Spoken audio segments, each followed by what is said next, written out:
Hello viewers, today we will learn about how any new node can be inserted to the existing linked list at any specified location. So let us see how it can be done.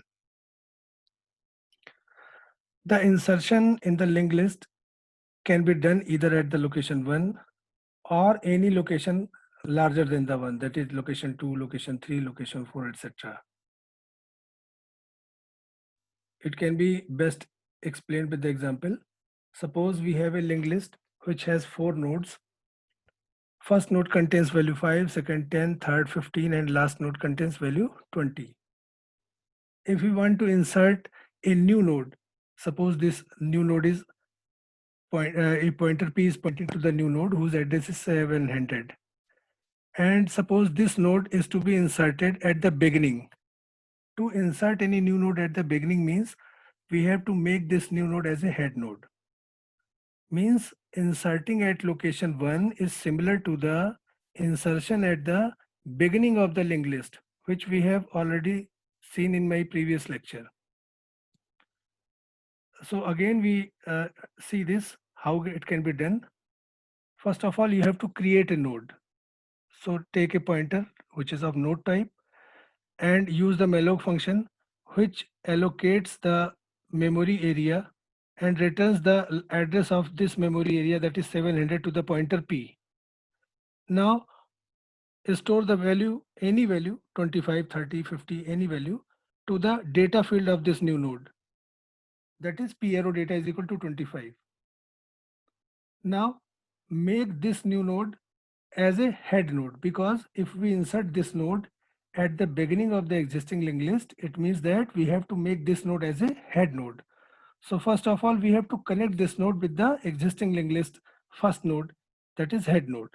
So store the value of the head node, that is 100, to the next field of this new node. If we store 100 at this place, then this node is linked to the first node. And the final task that is remaining is to, since this node is the first node of previous existing linked list, therefore we have to make this node as a head node. So store the value of P to the head. Head equal to P means storing the value of P to the head. The value of P is 700. It means the 700 is passed to the head, that is head points to the location 700. In this way, we can link it at the location 1. Location means this is the location 1, this is the location 2, location 3, and location 4. After insertion of this node to the first node, the location 1 automatically becomes location 2, the location 2 becomes automatically location 3, and similarly every location is increased by 1. Location 3 becomes 4 and location 5 becomes location 6. Now we come to the insertion of the new node at any location which is greater than 1. That is, insert either at location 2 or location 3 or location 4 and so on. So what is the procedure to insert this new node? This is the new node P, which is pointing to the 700. This is the new node. We have to acquire this node. First of all, we have to acquire this node, and then we call the procedure to insert this node at any specified location, that is location 2, 3, or 4, etc.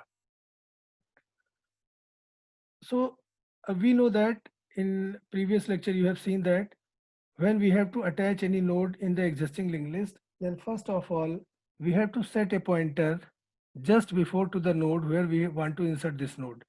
जैसे मैं बात करूं, अगर इस node को हमें location 4 पे insert करना है, तो लोकेशन 4 पे इंसर्ट करने के पहले हमें एक पॉइंटर सेट करना पड़ेगा लोकेशन 3 पर. लोकेशन 3 पर एक पॉइंटर सेट करने का सबसे बड़ा फायदा ये होगा कि हम इसकी नेक्स्ट फील्ड को इस नए नोड से अटैच कर देंगे और इस नोड की नेक्स्ट फील्ड को इस पुराने नोड से अटैच कर देंगे.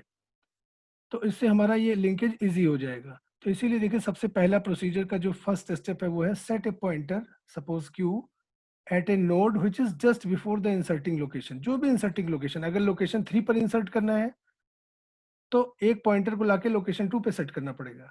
अच्छा, लोकेशन 3 पर या लोकेशन 4 पर इंसर्ट करने का मीनिंग क्या है? जैसे सपोज करिए इस पॉइंटर, इस नए नोड को हमें लोकेशन 3 पर इंसर्ट करना है, तो इसका मतलब ये होगा कि जो लोकेशन 3 है वो ऑटोमेटिकली लोकेशन 4 हो जाएगी और लोकेशन 4 ऑटोमेटिकली लोकेशन 5 हो जाएगा. मीन्स ये नया नोड इस 2 और 3 के बीच में आ जाएगा, यानी कि ये नया नोड लोकेशन 3 बन जाएगा। इसीलिए हमने क्या किया है, सबसे पहला स्टेप हमारा क्या है कि हमने एक पॉइंटर ले लिया है, पी तो हमने यहाँ यूज किया है, तो एक नया पॉइंटर नोड टाइप का एक पॉइंटर ले लिया है क्यू, और उसको हम हेड से इनिशियलाइज कर लेते हैं। क्योंकि हमारे पास एक ही मीडियम है जिससे हम कहीं भी पहुंच सकते हैं, वो है हेड नोड। क्योंकि फर्स्ट नोड का जो एड्रेस होता है उसको स्पेशली हम हेड नोड बोलते हैं, उसमें स्टोर होता है वो। तो जैसे ही हमने लिखा q is equal to head, तो ये हेड का जो एड्रेस है 100, ये q को पास हो गया, मीन्स q और हेड सेम लोकेशन 100 को पॉइंट करने लगे। तो यहाँ पर दोनों नोड स्टार्ट हो गए। अब अगले 2 स्टेप जो है वो मैं आपको आगे बताऊंगा, क्योंकि अभी आपको समझ में नहीं आएगा। पहले स्टेप 1 को क्लियर कर लेते हैं, फिर स्टेप 2 स्टेप 3 की तरफ बढ़ते हैं। So let us see how the step 1 can be performed.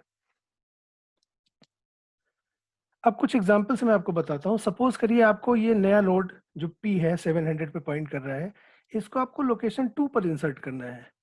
तो अगर लोकेशन 2 पर इंसर्ट करना चाहोगे आप, तो जाहिर सी बात है एक पॉइंटर को कहाँ सेट करोगे, इस वाले पॉइंट इससे ठीक पहले वाले नोड पर, यानी कि लोकेशन 1 पर पॉइंट करोगे।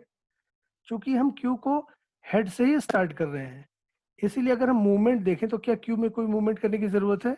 कोई जरूरत नहीं है, क्योंकि क्यू को हमने यहीं से इनिशियलाइज किया है हेड नोड से ही।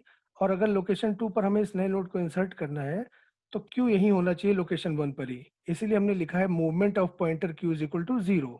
अब इस मूवमेंट का मीनिंग आपको अगली कुछ स्लाइड्स में समझ में आ जाएगा।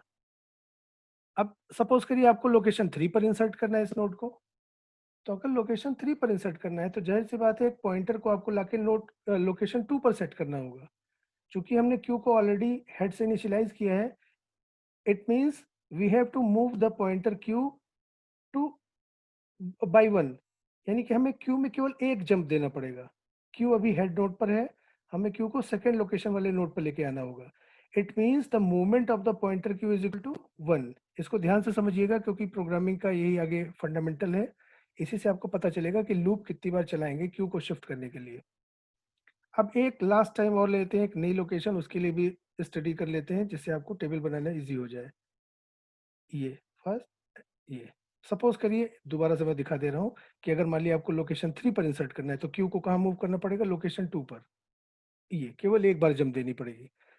अब ये यहाँ से आपको ये नया नोड यहाँ पर इजिली इंसर्ट हो जाएगा। अब मान लीजिए एक और एग्जांपल लेते हैं, मान लीजिए लोकेशन 4 पे हमें इस नोड को इंसर्ट करना होता। In that case we have to shift the pointer q so that it stays at the location 3, because since the pointer q is starts at the location 1 and it has to move to the location 3, it means that jump of the or the movement of the pointer q is 1 and then 2. There are two movements. अभी हमने यहाँ लिखा हुआ है कि if pointer q is needed to set at location 3, then the movement of the pointer q is equal to 2. क्योंकि एक बार jump करेगा तो 2 लोकेशन पर आएगा, सेकंड टाइम जंप करेगा तो लोकेशन 3 पर आ जाएगा। और हमें नए नोड को लोकेशन 4 पर सेट करना है। तो जब नए नोड को लोकेशन पर 4 सेट कर देंगे, तो ये जिस पर 20 स्टोर है ऑलरेडी लोकेशन 5 हो जाएगा। यानी कि इसको कैसे देखिए, कैसे टू टाइम्स, कैसे 1 एंड देन 2। फिर से देखिएगा, क्यू पर फोकस करिए। अगर हमें इसको 3 पर सेट करना है, तो देखिए मूवमेंट कितना होगा? 1 एंड देन 2, केवल 2 मूवमेंट्स हुए। अब इसकी एनालिसिस कर लेते हैं। जैसे अभी हमने स्टडी किया कि लोकेशन 2 पर इंसर्ट करना, लोकेशन 3 पर इंसर्ट करना, लोकेशन 4 पर इंसर्ट करना। तो इसकी एनालिसिस टेबल बना ली कि कौन सी लोकेशन पर इंसर्ट करना है, तो क्यू में, पॉइंटर क्यू में कितने मूवमेंट की रिक्वायरमेंट है। हमने देखा था जब हमें लोकेशन 2 पर इस नए नोड को इंसर्ट करना था, तो हमें क्यू में कोई जंप देने की जरूरत नहीं पड़ी थी, कोई मूवमेंट देने की रिक्वायरमेंट नहीं थी, क्योंकि क्यू ऑलरेडी हेड नोड पर था। इसलिए अगर हमें लोकेशन 2 पर इंसर्ट करना है, तो मूवमेंट क्यू में जो मूवमेंट होगी वो 0 होगी, कोई मूवमेंट नहीं होगी। फिर हमने देखा कि अगर लोकेशन 3 पर इंसर्ट करना था इस नए नोड को, तो हमें क्यू को लाके लोकेशन 2 पर सेट करना था, यानी कि टोटल मूवमेंट जो क्यू में थी वो क्या थी? 1 टाइम, 1 मूवमेंट। और इसी तरह अगर लोकेशन 4 पर इंसर्ट करना है, then the movement of the pointer q is 2 times, from location 1 to location 2 and then location 2 to location 3. So on the basis of this analysis table we can say that अब इसमें देखिए, आप जैसे 2 है तो ये 0 है, यानी कि डिफरेंस कितने का हो गया? 2 माइनस 2 कह सकते हैं इसको। अगर ये 3 है तो ये 1 है, मीन्स 3 माइनस 2 हो गया। अगर ये 4 है तो 2 है, मीन्स 4 माइनस 2, यानी इस वैल्यू में से माइनस 2 करेंगे तो ये मिल जाएगा। 3 माइनस 2 1, 4 माइनस 2 1। इसका मतलब ये हुआ कि अगर हम इसको इन जनरल ith लोकेशन ले लेते हैं तो ये वैल्यू क्या हो जाएगी i-2. That is, in general, for ith location the movement of the pointer q will be i-2. अब इस चीज को अगर हमें प्रोग्रामिंग में कन्वर्ट करना होगा तो कैसे हेल्पफुल होगा उसको ध्यान से देखिए. अब move pointer q to the location -2 times. इस समय मैसेज क्या मिला?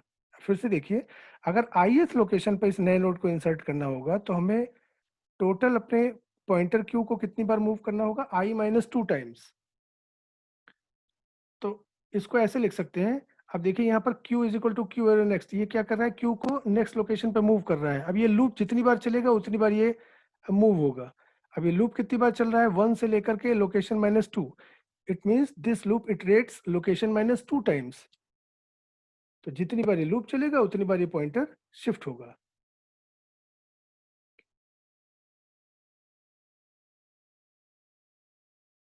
अब इसको देखते हैं सेकेंड स्टेप जो हमारे प्रोसीजर का था कि अगर इस नोड को, ये जो नया नोड हमारा P है, इसको अगर सपोज करिए लोकेशन 4 पर इंसर्ट करना है तो हमें क्या करना होगा कि ये मालूम करना होगा कि ये हमने एक इसके पहले तो एक पॉइंटर लाके सेट कर लिया क्यों, लेकिन इसके बाद कौन सा, जहां पर ये अटैच होगा उसके बाद कौन सा नोड होगा, उसका एड्रेस क्या होगा, ये तो हमें नहीं मालूम है. तो उसके लिए हमने क्या किया कि ये कैसे मालूम होगा. तो हमें मालूम है कि जो नोड ये था क्यू, जहां पर क्यू पॉइंट कर रहा है, इसकी नेक्स्ट फील्ड में जो एड्रेस पड़ा हुआ है मींस 250 जो पड़ा हुआ है वो उसी नोड का एड्रेस है जो कि पी के यहाँ जुड़ने के बाद इसके बाद आएगा. यानी कि अगर हम ये 250 यहाँ से कॉपी कर लें पी की नेक्स्ट फील्ड में तो ये नोड ऑटोमेटिकली इससे जुड़ जाएगा और उसके बाद हम इसका एड्रेस जब इसमें सेव कर देंगे तो ये क्यू नोड पी नोड से जुड़ जाएगा. इसीलिए हमने लिखा है यहाँ पर कि copy address stored in the next field of node q to the next field of the newly created node p. यानी कि 250 को यहाँ से कॉपी करा के और पी की नेक्स्ट फील्ड में अगर स्टोर कर लेंगे तो ये पी नोड ऑलरेडी इससे लिंक्ड हो जाएगा. ये देखिए 250 को यहाँ कॉपी करा दिया. यहाँ कॉपी कराने का मतलब क्या है कि क्यू एरो नेक्स्ट में जो वैल्यू पड़ी हुई है उसको पी एरो नेक्स्ट में ट्रांसफर कर देंगे. Transfer Q arrow next, this is the assignment operator. Transfer और assign the value of Q arrow next to the P arrow next. तो इतना लिखते ही 250 यहाँ कॉपी हो जाएगा और जैसे 250 यहाँ कॉपी हुआ इसका मतलब ये हुआ कि इसका लिंक इससे जुड़ गया.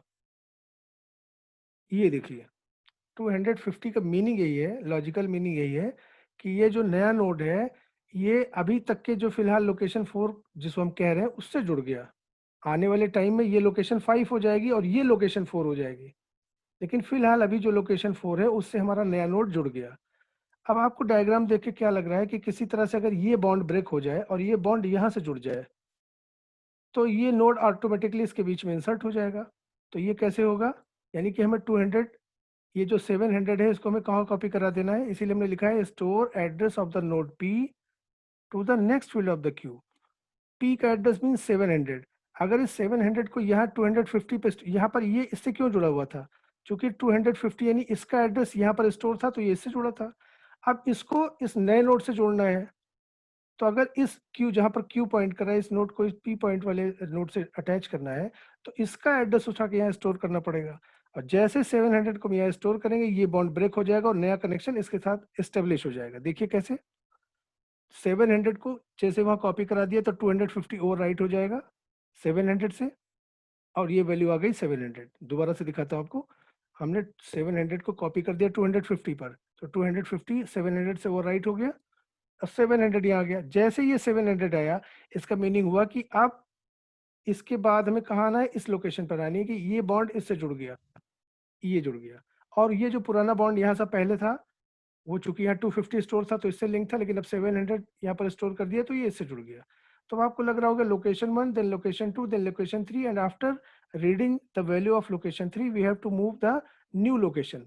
अब ये जो लोकेशन 4 हमने कही थी अब ये लोकेशन 4 नहीं रही. लोकेशन 4 अब ये हो गई 3, लोकेशन 3 एंड देन लोकेशन 4. और ये जो पहले की लोकेशन 4 थी ये अब लोकेशन 5 हो गई. तो इसको आप ऐसे भी एज्यूम कर सकते हैं. ये अब देखिए आप दोबारा से डायग्राम देखिए. पहले ये था 15 और 20, अब 15 और 20 के बीच में 25 आ गया. ये देखिए तो ये जो पहले ये जो 20 लोकेशन 20 था लोकेशन 4 पे, लेकिन जब ये नया नोड यहाँ बीच में इंसर्ट हो गया तो इस नए नोड की जिस पर 25 स्टोर है उसकी लोकेशन 4 हो गई और ये लोकेशन 5 हो गया। अब इसको अगर प्रोग्रामिंग में कैसे करेंगे, जितना अभी हमने समझा उसको समराइज कर लेते हैं। तीनों स्टेप लिखे हुए हैं। ये पहला जो फॉर लूप लगा ये स्टेप 1 है, सेकेंड लाइन जो लिखी है स्टेप 2 है, और जो थर्ड लाइन लिखी है स्टेप हमारा 3 है। तो पहले स्टेप में याद करिए हमने क्या किया था, एक जहाँ जिस लोकेशन पर भी हमें नए नोड को इंसर्ट करना था उससे ठीक पहले हमने एक पॉइंटर सेट किया था। तो देखिए लोकेशन -2 टाइम्स लूप चलेगा, मीन्स ये pointer Q location -2 times shift होगा और जो इंसर्टिंग लोकेशन उसके ठीक पहले आके सेट हो जाएगा। फिर हम इस लोकेशन की जो नेक्स्ट की वैल्यू सेव है वो जाहिर सी बात है उसके बाद वाले नोड की वैल्यू होगी, उसको सबसे पहले हम इस नए नोड की नेक्स्ट फील्ड में सेव कर लेंगे। इससे क्या होगा कि जो नया नोड है इसका क्यू के ठीक बाद वाले नोड से लिंकेज जुड़ जाएगा, अभी आपको मैंने समझाया ही है। और फाइनल एक टास्क बचेगा कि हमें इस क्यू वाले नोड को पी से जोड़ना होगा। तो जैसे ही पी का एड्रेस हम क्यू के नेक्स्ट फील्ड में स्टोर करेंगे तो क्यू नोड पी नोड से अटैच हो जाएगा, means q arrow next is equal to p. तो इस तरह से हम जिस लोकेशन पर चाहें उस लोकेशन पर अटैच कर सकते हैं। लोकेशन 1 पर अटैच करेंगे तो वो बिल्कुल उसके इक्विवेलेंट होगा जो हमने ऑलरेडी मेथड पढ़ा हुआ है इसके पहले वाले लेक्चर में, वीडियो लेक्चर में, जिसमें हमने इंसर्शन एट द बिगिनिंग पढ़ा था। तो लोकेशन 1 पर insertion insertion at the beginning के इक्विवेलेंट है। और बाकी सारे लोकेशन, ये लोकेशन 2 लोकेशन 3 लोकेशन 4 लोकेशन 5 कहीं पर भी इंसर्ट कर रहे हैं तो वो ऐसा है कि जैसे हमें बिगिनिंग और एंड के बीच में अटैच करना है। और अगर आपको किसी नए नोड को बिल्कुल लास्ट में अटैच करना है तो वो भी हम इसके पहले वाले वीडियो में देख चुके हैं कि कैसे अटैच करते थे, जिसमें मैंने बताया था insertion of a new node at the end of any link list. तो मैं उम्मीद करता हूँ कि आपको समझ में आया होगा, और अगर कोई इस लेक्चर में प्रॉब्लम है तो आप मुझे फीडबैक दीजिएगा, मैं इसको करेक्ट करूँगा। So thank you for watching. अगर आपको वीडियो पसंद आए तो प्लीज़ लाइक सब्सक्राइब करिए और कमेंट जरूर दीजिए जिससे मैं कमिंग वीडियो लेक्चर्स में सुधार कर सकूं। Thank you very much.